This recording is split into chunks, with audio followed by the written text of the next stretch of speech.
그래 어거스틴의 참회록은 오히려 이 기독교 신학과 그리고 신앙생활에 엄청난 영향을 주었습니다. 자, 그러나 이들 참회록이 인생론이나 신앙 간증이나 신학적 사유는 대단히 심오하고 방대한 소설이지만 그 인간의 죄성에 대한, 그 죄에 대한 통절한 아픔이나 고통을 절실하게 느끼는 이 감성적 참회는 별로 기록하지 않았습니다. 그래서 저는 이런 참회를 이성적, 이것도 사변적이고 사색적인 참회라고 말하고 싶습니다. 동양에서는 참회록을 쓴 사례도 없을 뿐만 아니라 동방예의 지국이라는, 그래서 한국에서도 그런데도 불구하고 한국에서도 참회록은 찾아볼 수가 없습니다. 왜 그럴까요? 인의 예지를 그렇게 강조하는데, 도덕을 그렇게 강조하는데, 양심을 그렇게 강조하는데 어째서 이 땅에는 고백서가 나오지 않을까요? 바로 체면과 가문과 명예를 중요시하는 그런 그 유교적 사고 방식 때문이 아니겠습니까? 그런데 한국사에서, 한국의 시사에서 유일하게 참회록을 남긴 사건이 있습니다. 그것도 방대한 현란하고 대단한 산문으로 쓴 참회록이 아니고 짤막한 시안수로 참회록을 쓴 사건이 있습니다. 그게 바로 윤동주의 시 참회록이라는 작품입니다. 파란 녹이 긴 구리 거울 속에 내 얼굴이 남아있는 것은 어느 왕조의 유물이기에 이다지도 욕될까. 나는 나의 참회의 글을 한 줄에 줄이자 만 24년 1개월을 무슨 기쁨을 바라 살아왔던가. 내일이나 모레나 그 어느 즐거운 날에 나는 또 한 줄의 참회록을 써야 한다. 그때 그 젊은 나이에 왜 그런 부끄러운 고백을 했던가. 밤이면 밤마다 나의 거울을 손바닥으로 발바닥으로 닦아보자. 그러면 어느 운석 밑으로 홀로 걸어가는 슬픈 사람의 뒷모양이 거울 속에 나타나온다. 자, 일제하에 어두운 시대, 국권을 상실한 국민으로서 이 욕된 삶을 살게 된 자신에 대한 자책과 울분과 고통을 이 참회록이라고 하는 제목으로 쓴 시입니다. 역사의 거울에 내 얼굴을 비춰보니 한없이 욕될 뿐이라는 것입니다. 밤마다 양심을 닦아보지만 여전히 부끄러운 자신만 보인다 했습니다. 그 다음에 이 시는 민족의 일원으로서 책임을 다하지 못한 자책이라는 데서 이 민족적 반성의 참회시라고 할 수 있습니다. 그런데 정말 윤동주 시인의 이 서시는 그의 이 참회록보다 더 진지한 감성적 참회의 진면목을 볼 수가 있습니다. 죽는 날까지 하늘을 우러러 한 점 부끄러움 없기를 잎새에 이는 바람에도 나는 괴로워했다. 별을 노래하는 마음으로 모든 죽어가는 것을 사랑해야지. 그리고 나한테 주어진 길을 걸어가야겠다. 오늘 밤에도 별이 바람에 스치는다. 하늘을 우러러 한 점 부끄럽게 살기를 바라지만 나뭇잎만 조금 움직여도 나는 그렇지 못한 이 양심의 가책으로 괴로워하는 존재라고 하는 것을 고백하고 있습니다. 그래서 앞으로는 이제 부끄럼 없는 삶을 다짐하고 있습니다. 그러나 그 양심의 별을 지키기엔 여전히 어려운 밤의 현실임을 고백하는 것이 바로 이 그의 서시가 됩니다. 모두가 변절하거나 잘났다고 나대는 그런 일자하에서 홀로 부끄러운 자를 철저히 고백하던 이런 양심적인 시인이 있었기에 우리는 그나마 민족적 자부심을 갖게 됩니다. 그런데 시편의 시인들은 참회록의 저자들처럼 그렇게 방대한 산문으로 사변적으로 이성적으로 참회하지 않고 또는 윤동주처럼 어떤 역사적 불행에 대한 문제에 자책하지 않고 오직 자신이 지은 죄와 잘못에 대한 솔직한 고백과 그 죄책에 대한 양심의 가책, 마음의 고통을 뼈저리게 느끼면서 참회하는 바로 감성적 참회의 시를 썼습니다. 시편 150편 중에서 6편, 32편, 38편, 39편, 51편, 130편, 143편 등 7편이나 되는 참회의 시가 있습니다. 이것은 정말 놀라운 일입니다. 그런데 이 7편 중에서 바로 6편이 모두 다윗의 참회의 시라는 데서 더욱 놀라울 뿐만 아니라 다윗이야말로 성경 중 유일하게 참회록을 시로 쓴 인물이라는 점을 주목하지 않을 수가 없습니다.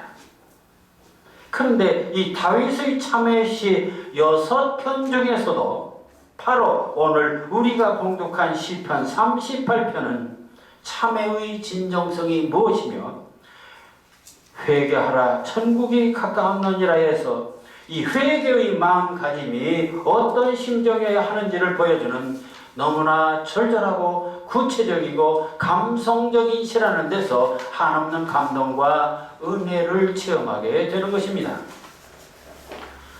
참회의 진정한 가치는 과거의 범죄 사실을 기억하고 현재 죄인의 상태임을 자각하는 인식적 태도는 물론 그러한 범죄가 다른 사람에게 또는 자기 자신에게 나아가서는 하나님 앞에 얼마나 부끄럽고 수치스럽고 혐오스러운 존재인가에 대한 이 양심의 가책이 얼마나 뼈아프게 느끼는가 하는 그 강도에 따라서 개선의 정도가 비례된다고 할 수 있습니다. 그러니까 참회가 깊으면 개선도 깊고 결국 참회가 없는 변화는 있을 수 없다는 얘기가 됩니다. 그런 의미에서 진정한 마음의 참회 없이는 진정한 회개가 없다고 말할 수 있습니다.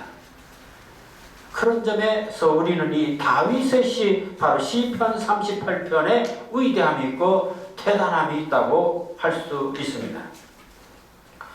수천 수억을 횡령하고도 난 모르세라든지 많은 사람들이 무참히 많은 사람을 무참히 죽이고도 반성의 기색이 없는 이 인면수심, 죄를 짓고도 너 때문에, 사회 때문에, 돈 때문에라고 하는 이 양심이 마비된 사회에서 개과 천선이나 회개나 천국은 기대할 수 없는 것입니다.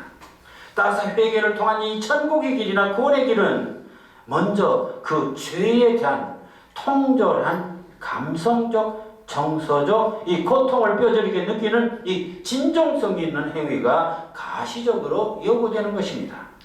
이러한 참회의 진정성으로 볼 때 우리는 윤동주의 서시가 높이 평가되는 이유도 거기에 있는 것입니다. 그는 나뭇잎 하나가 흔들리는 것을 보고도 자신이 흔들리는 양심의 부끄러움을 함께 생각하고 괴로운 사람입니다. 그런데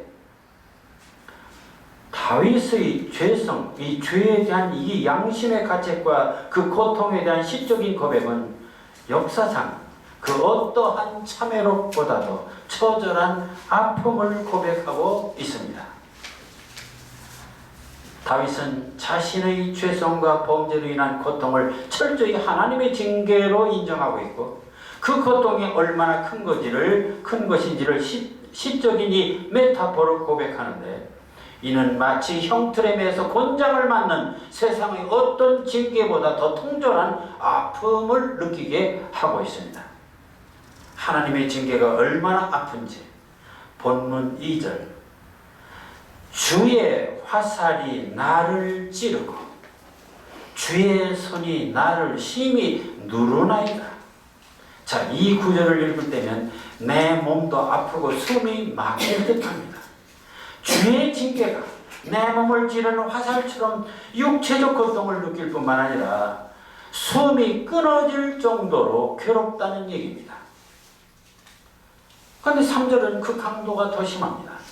주의 진노로 말미암아 내 살에 성한 것이 없사오며 나의 죄로 말미암아 내 뼈에 평안함이 없나이다.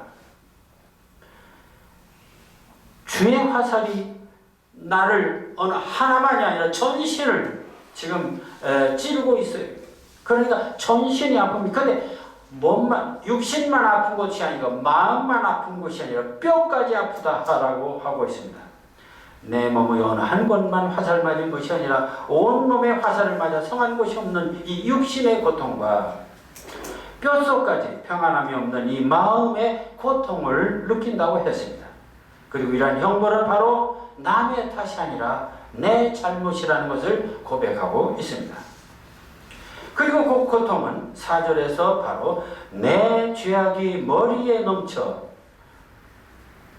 도저히 정신력을 지탱할 수 없다고까지 했습니다. 그러니까 내 죄악이 얼마나 큰가를 다시 얘기합니다. 그리고 5절에 가서 내 상처가 썩어서 화살 맞아 상처나니 온몸이 썩어서 악취가 나오니 죄로 인한 상처로 살이 찢어지고 문드러져 이제는 썩고 고름이 난다는 얘기입니다. 6절에서는 내가 심히 아프고 구부러졌으며 뼈가 다 부러졌어요.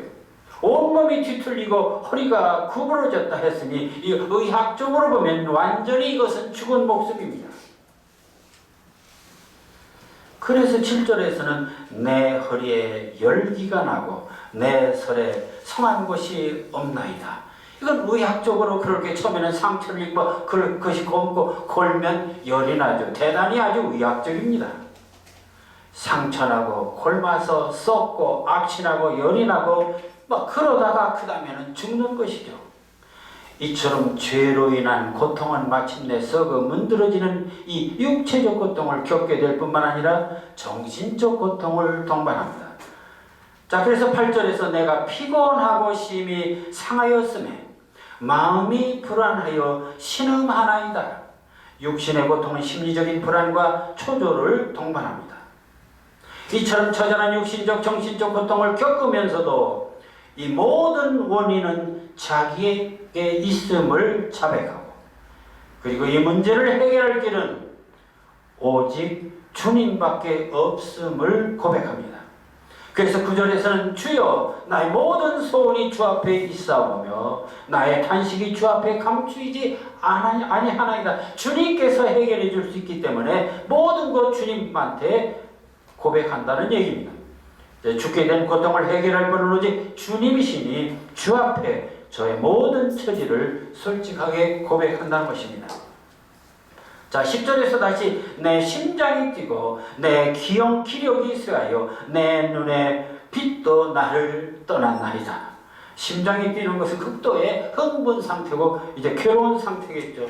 눈이 빛을 잃었다는 것은 생명력을 잃었다는 얘기입니다. 의사가 환자를 볼 때 생사를 결정할 때 되게 눈에 동공을 열어봅니다. 그런데 빛을 잃었어요. 이미 사망 선고 단계입니다. 그런데 설상가상으로 11절에서 16절에는 이런 내용입니다. 죽게 된 내 신세를 보고 가족, 친지들마저 나를 멀리합니다. 정신적으로 육체적으로만 고통스러운 게 아니라 사회적으로 이제 고통을 받습니다. 나를 죽이려고 올무를 놓고 음모를 꾸밉니다. 그런데도 나는 변명할 수 없는 존재입니다. 사회적 왕따는 바로 사회적 존재로서의 죽음입니다. 자, 이때 세상 사람들은 회고전을 내고 자서전을 내고 자신을 변명하지만 다윗은 변명하지 않겠다고 했습니다. 왜냐하면 이 모든 원인도 다 자신의 죄 때문이라고 하는 것입니다. 얼마나 진정성 있는 참회입니까? 그는 자신의 육체적, 정신적, 사회적 고통을 모두 자신의 죄악으로 철저히 인정하고 17절 내가 넘어지게 되었고 나의 근심이 항상 내 앞에 있사오니 18절 내 죄악을 아뢰고 내 죄를 슬퍼합니다.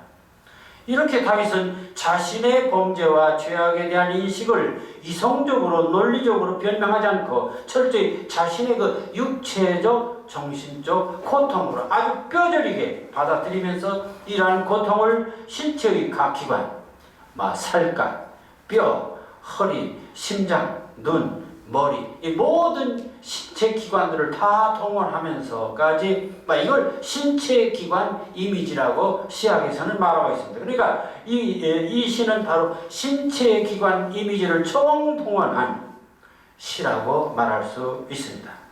이런 방식으로 그는 참회의 시를 쓰게 된 것입니다. 세상의 상식으로는 이 정도의 육체적, 정신적 형벌을 받았으면 죄가 사해져야 합니다. 솔직히 사회에서는 태형을 맞거나 옥살이를 하면 그 죄가 사해집니다. 그러나 기독교에서는 인간이 인간의 죄를 용서할 수 없습니다. 오직 하나님만이 용서할 수 있고 주님만이 죄를 대신할 수 있기 때문입니다. 그렇기 때문에 다윗은 그토록 고통을 겪으면서도 마지막엔 하나님께 용서와 자비를 구합니다. 그것이 바로 시편 38편 20절에서 22절 말씀입니다. 자, 한번 찾아보실까요? 20절, 22절. 여호와여, 나를 버리지 마소서. 나의 하나님이여, 나를 멀리하지 마소서. 속히 나를 도우소서. 주 나의 구원이시여. 다윗은 자신의 죄에 대해서 그처럼 처절한 고통을 온몸으로 느끼고는 하나님께 마지막으로 애절하게 용서를 구하는 그의 참회와 신앙, 그것이 바로 우리를 감동하게 합니다. 왜 다윗은 사람들에게 용서를 구하지 않고 이처럼 하나님께 자비를 구하는 것일까요? 그 가장 중요한 것은 그의 첫 번째 호소는 여호와여, 나를 버리지 마소서입니다. 그는 지금 육체적으로, 정신적으로, 사회적으로 엄청난 고통을 당하고 있습니다. 그럼에도 불구하고 그가 정말 걱정하고 있는 것은 여호와여, 나를 버리지 마소서입니다. 그 어떤 고통보다도 더 무서운 것은 여호와가 나를 버리는 단절감입니다. 따라서 여호와마저 나를 버린다면 정말 그거야말로 죽은 목숨이기 때문입니다. 두 번째로 여호와를 그 다음에는 하나님이여 이렇게 말을 바꿉니다. 그러면서 나를 멀리하지 말라고 했습니다. 정말 다급했던 것 같습니다. 그리고는 세 번째로 아예 살려달라고 애원하는데 이번에는 구원의 주님이시여 나를 도우소서, 이렇게 3단계로 주님께 호소합니다. 자, 세상 사람들은 죄를 지어도 반성을 모르고 부끄러움을 모르고 가책을 모릅니다. 서로 들통이 난다 해도 남 탓이라고 변명합니다. 법적으로 죄가 드러나면 권장 몇 대를 맞거나 콩밥 며칠 먹거나 벌금을 내거나 변호사를 사서 유전무죄, 무전유죄를 만들 수도 있습니다. 교회에서는 고해를 하거나 하나님께 고백하면서 주님의 십자가로 사해 주실 것이라고 믿습니다.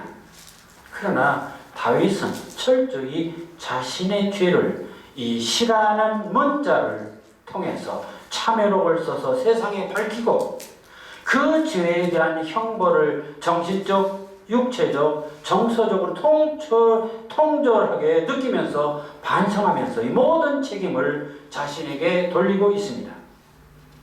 그리고는 오직 하나님께 용서를 구함으로 참회의 참모습, 회개의 참모습, 믿음의 참모습을 보이고 있는 것입니다. 시편의 감동이 여기에 있습니다. 그리고 다윗의 시, 바로 다윗 신앙의 위대함도 여기에 있는 것입니다. 사랑하는 성도 여러분, 여러분은 참회록을 써보셨나요? 자신의 잘못을 낱낱이 들어서 영원히 지워지지 않는 문자로 새겨 세상 사람들 앞에, 하나님 앞에 드러내 보인 일이 있나요? 주의 고통이 얼마나 큰 것인지를 다윗처럼 화살이 나를 찌르고 그래서 온몸이 찢겨지고 곰고 썩어서 악취가 나고 뼈가 부러지고 허리에 선 불꽃이 나고 심장은 뛰고 눈빛은 가버리고 뼛속까지 스며드는 이 고통과 뉘우침의 참회를 해보신 일이 있나요? 회개하라, 천국이 가까웠나니라, 이렇게 말씀하셨는데 어떤 회개로 천국에 가실 작정이십니까? 회개와 천국은 따로 있는 것이 아니라 회개의 시작이 바로 천국이 시작이고 회개의 마침이 바로 천국의 완성입니다. 그렇다면 회개 우리 제대로 해야 하겠습니다. 이성적 회개나 의례적 회개나 산문적 회개가 아니라 우리도 뼈에 사무치는 아픔과 뉘우침과 반성을 참회록의 문자로 써봐야 하겠습니다. 다윗같이 정말 죄에 대한 아픔과 두려움을 뼈저리게 느끼는 이 참회록의 시를 써봐야 하겠습니다. 그리고는 하나님께 용서를 빌고 주님의 십자가 보혈로 사함을 받아서 천국 시민이 되는 저와 여러분이 되어야 하겠습니다. 기도하겠습니다.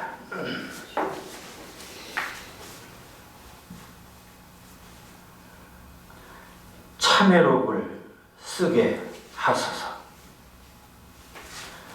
주여, 말씀의 거울 앞에서 차마 나를 볼 수 없는 그 부끄러운 이유를 깨닫게 하시고 알량한 내 이름에 그토록 매달리는 구찬 이 목숨을 버리게 하소서.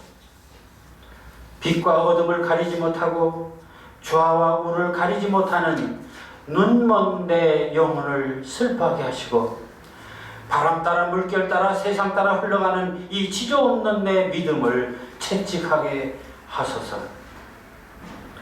내 추한 제목들 하나하나 이마에 새기고 더러운 주홍불씨 가슴에 달고 살이 찢기고 뼈가 부서지는 아픔을 느끼게 하시고 주의 진노를 두려워하며 모두가 내 탓임을 주님께 고백하는 피보다 더 진한 눈물의 참회록을 쓰게 하소서.